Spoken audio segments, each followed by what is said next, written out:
Now we are going to talk about Poisson's ratio. ఇంతకుముందు ఏం మాట్లాడాం, స్ట్రెస్కి స్ట్రెయిన్కి రిలేషన్ ఉంది. ఫోర్స్ అప్లై చేసిన వెంటనే స్ట్రెస్ వస్తుంది, స్ట్రెయిన్ వస్తుంది, కాబట్టి ఆ రిలేషన్ మాట్లాడాం.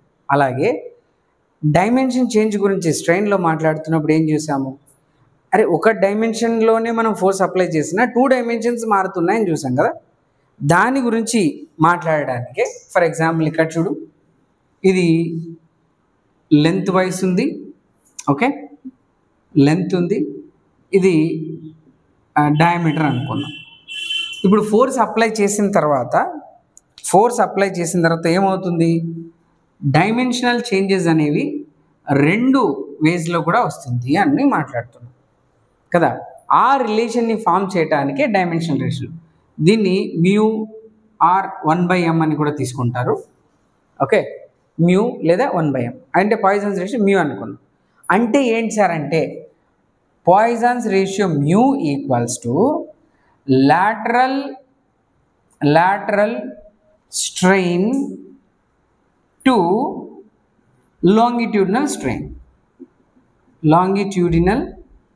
strain. అంటే ఇక్కడ 2 స్ట్రెయిన్స్ ఒకేసారి మీరు ఒక లోడ్ అప్లై చేసినప్పుడు 2 వస్తున్నాయని చెప్పారు కదా. ఆ రెండింటి రేషియోని ఇండికేట్ చేయడానికి మన దగ్గర ఉన్న ఒక వాల్యూ ఏంటి, ఇది. ఈ mu value equals to longitudinal strain ఏది, ఈ కేసులో లాంగిట్యూడినల్ స్ట్రెయిన్, లాటరల్ స్ట్రెయిన్ ఏది, strain in diameter. Next longitudinal ఏంది, strain in length. These 2 ratio is known as what, Poisson's ratio.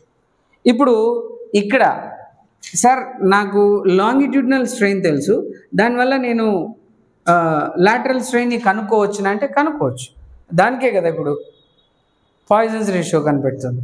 So ఈ వాల్యూ నీకేం తెలుసు అంటున్నావు, ఎప్సిలాన్ ఎల్ తెలుసు అంటున్నావు, ఇంటూ మ్యూ చేస్తే ఎప్సిలాన్ డి వస్తుంది కదా. అంటే ఈ ఎప్సిలాన్ డి అనేది లాటరల్ స్ట్రెయినే కదా, ఇక్కడ ఈ డైరెక్షన్లో పర్పెండిక్యులర్.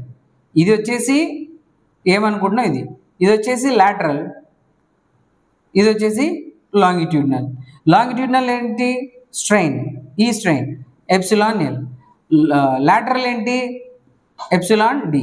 సో ఈ వాల్యూలో మనం ఏది ఎంత ఉంది అని చెప్పడానికి ఆ రెండింటికి ఉన్న రిలేషన్ ఇండికేట్ చేసేది mu value or 1/m. So ఎంని ఎం ఈక్వల్స్ టు 0.2 అని తీసుకోవద్దు. ఒకవేళ ఏంటి పాయిసన్స్ రేషియో 2 అన్నాడు అనుకో, ఏం తీసుకోవాలి, పాయిసన్ 1/0.2 కాదు, mu or 1/m equals to 0.2 if Poisson's ratio is 0.2. అంతేగాని ఎం ఉంది కదా, 1 ఖాళీ ఉంది కదా, అది అలాగే ఉంచుతాం, 1/0.2 రాస్తామంటే మొత్తం పోతుంది. So mu equals to or 1/m equals 0.2. దీన్ని ఏం చెప్తున్నాము, పాయిసన్స్ రేషియో అంటున్నాం. సో కాబట్టి ఒకే లోడ్ అప్లై చేసిన 2 డైమెన్షన్స్ చేంజ్ అవుతున్నప్పుడు ఆ రెండిటికి ఉన్న రిలేషన్ని మనం రిలేట్ చేయడానికి ఏం చేస్తున్నాం, పాయిసన్స్ రేషియో అనేది ఒకటి చేస్తున్నాం. ఇది చాలా చాలా గుర్తుపెట్టుకోవాలి. ఒకవేళ ఆబ్జెక్ట్స్ మనం మాట్లాడుతున్న సాలిడ్స్ అన్నీ కూడా జనరల్గా ఇంతవరకు ఒక స్ట్రింగ్ లాగా మాట్లాడుతూ వస్తుంటే అది 1 డైమెన్షన్ అనుకుందాం, if negligible diameter changes. But if there is surface or 2D objects, again you can find the considerable strains in 2 directions, in longitudinal and lateral. So that's why you need to think about this Poisson's ratio clearly in that case. Understand? So that Poisson's ratio will help us to form the relation between these, right? So you have to understand it. Check it out.